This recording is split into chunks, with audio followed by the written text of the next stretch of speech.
Of Christmases Long, Long Ago is my new book arriving for the 2025 Christmas season. Find out what Christmas was like centuries ago. Sneak preview, it was weird and spooky and rowdy, kind of gross sometimes. Find it wherever books are sold in hardcover from Lions Press and audiobook from Recorded Books.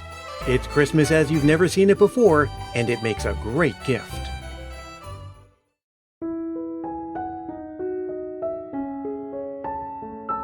For most of the year 1945, much of the world was still at war.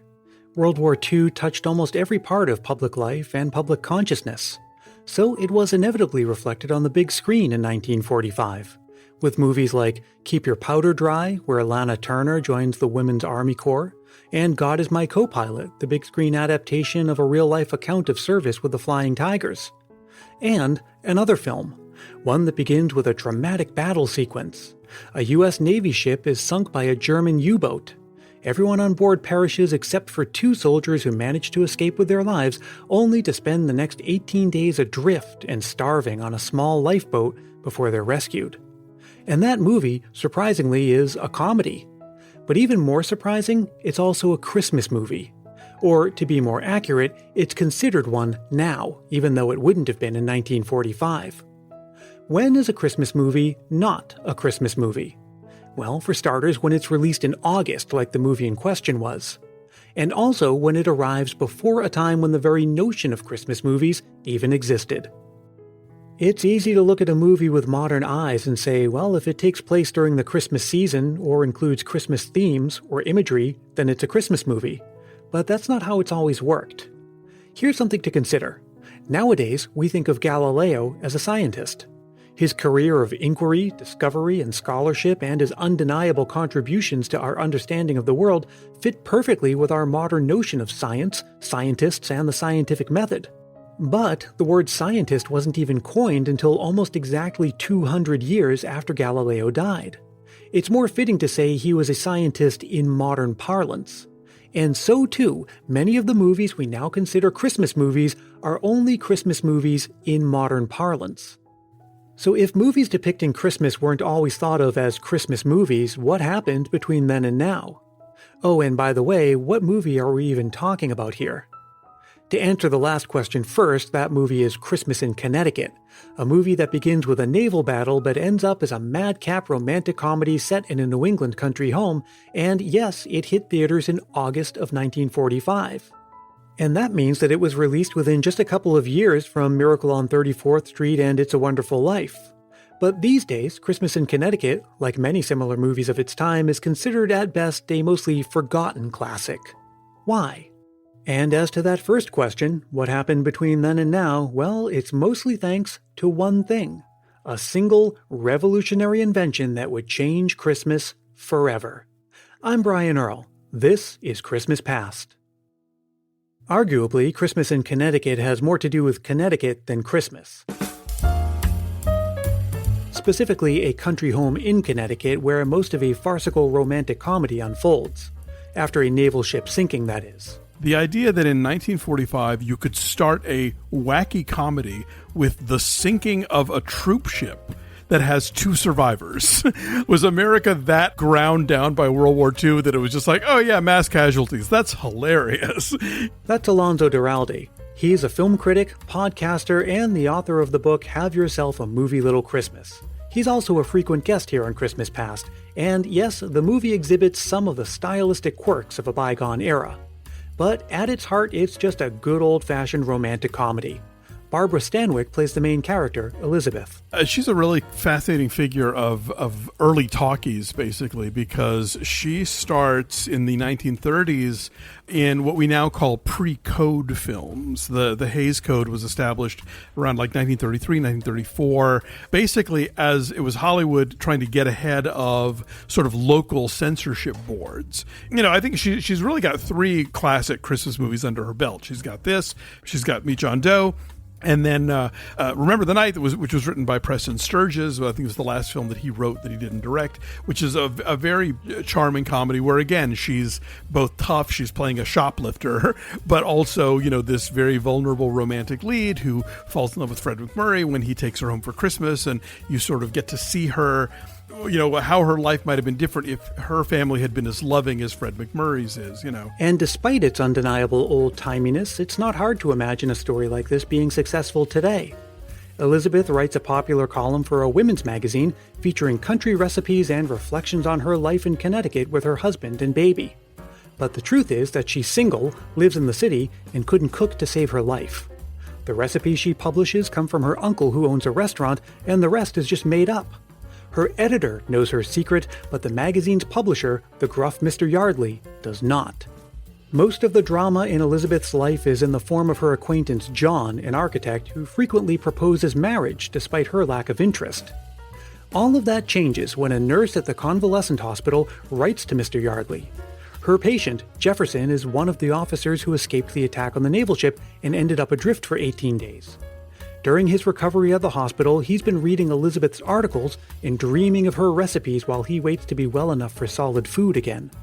He's never experienced a real Christmas, so the nurse asks Mr. Yardley in her letter if Jefferson could spend the holiday with Elizabeth's family in Connecticut. Sensing an opportunity for publicity, Mr. Yardley agrees, and he demands that Elizabeth make arrangements for Jefferson to spend the holiday with them in Connecticut. Thinking quickly, Elizabeth agrees to marry John after all because he happens to own a Connecticut country home. She brings along her restaurant owner uncle to secretly do her cooking for her, and it turns out that John's housekeeper babysits a neighbor's baby, so they can conveniently pretend that the baby is John and Elizabeth's to complete the charade. All she'll have to do is have a quick private wedding ceremony before anyone else arrives at the house. But before that can happen, Jefferson arrives unexpectedly early, and for Elizabeth, it's love at first sight. And adding one more major wrinkle, Mr. Yardley has invited himself to the house as well, rather than face a Christmas alone. From there, the plot unfolds in a frenzy of comic misunderstandings, mistaken identities, well-timed mishaps, and general madcapery and daring-do, all in the name of keeping up false appearances. There's a frantic level of wackiness, what they call the slamming doors farce, where people are kind of coming in and out of rooms quickly, and you have to make sure that person A doesn't see person C, or then person B will be found out as a liar. There's a lot of moving parts and a lot of plates that have to be kept spinning, and so there's a frantic level of wackiness. Eventually, and inevitably, the whole house of cards collapses, the truth comes out, and the story resolves in fairly predictable fashion. But you won't get any spoilers from me. Just suffice it to say that Warner Brothers, the studio that made the movie, described it as a story of, quote, finding the right man on the wrong honeymoon, when Santa Claus brings a bachelor girl, a sweetheart, a husband, and 2 babies for Christmas. And though Christmas is the catalyst, the main reason that all of these characters are thrust together in this situation, it's not really central to the story, at least not the way that it is in modern Christmas movies. In the 30s, 40s, and I think even in the early 50s, you don't really have what we think of as the Christmas movie, where it's constantly dripping in tinsel and every scene revolves around some very specific holiday activity. This could be a midsummer movie if you wanted it to, because the farce isn't specifically about Christmas. Christmas is sort of incidental. I think also with this movie, it is so much a pure farce and pure comedy that it didn't enter the canon the way It's a Wonderful Life did, because there's no tear-jerking in this movie. So many of the ones that we revere now as these Christmas classics, of course, everyone always loved these, oftentimes got a bum rap from critics, and generally for the reasons that we like the movie, talking about what sort of sentimental hogwash it is. And of course, that's not a bug, it's a feature. We're tuning in precisely for the sentimental hogwash. Did you catch that last part? We tune in for these things. Tune in, as in watch them on television. Because really the genre of the Christmas movie as we've come to know it didn't really exist until the dawn of television. And it was, I think, showing movies like this at Christmas time sort of became a ritual and became a thing that people look forward to. It makes perfect sense. Christmas movies couldn't have become a Christmas tradition without television. It's hard to imagine theaters running the same Christmas movies each year during the season and families having a tradition of all going to the movie theater to watch those movies together. No, only when television made it possible did this become a thing. At the time, Christmas in Connecticut was just a summer movie that happened to take place during the Christmas season. This would never fly today, but back in the 40s, nobody would have blinked.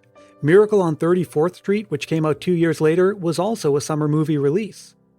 As I've discussed before here on Christmas Past, many of the movies we consider Christmas classics earned that status not from being undeniably great, but from networks force-feeding them to us. It's a Wonderful Life became ubiquitous because it briefly lapsed into the public domain in the 1970s, allowing networks to air it for free. A Christmas Story was initially a modest success at best. Only through Ted Turner's movie marathons years later did it ascend to its current popularity. That might help explain why there are countless movies from the 1930s, 40s, and 50s, movies that would, in modern parlance, be considered Christmas movies that go largely unwatched every season. It's tricky with older films. I think, first of all, black and white movies always have an uphill row to hoe, when it comes to TV. It's a Wonderful Life gets a pass, and The Original Miracle on 34th Street to some extent. But a lot of other older black and white movies, just unless they really hit in one way or other, don't get the constant TV exposure. Not only that, but as things have evolved, modern audiences do want Christmas movies to be dripping in tinsel in every scene. That goes for theatrical releases and the ones on TV. Speaking of TV, there's a bizarre footnote to this story about a remake of Christmas in Connecticut. A dismal remake. It is the one and only film directed by former California Governor Arnold Schwarzenegger, who you would be shocked to know lacks a light touch when it comes to comedy. So yeah, it's kind of famously terrible. I've tried watching it on cable and I can't get through it. So this Christmas season, you'll probably watch the old tried and true Christmas movies, and maybe check out one of the dozens from Hallmark or Lifetime. But for a little taste of Christmas past, why not experience a classic Christmas movie, in modern parlance?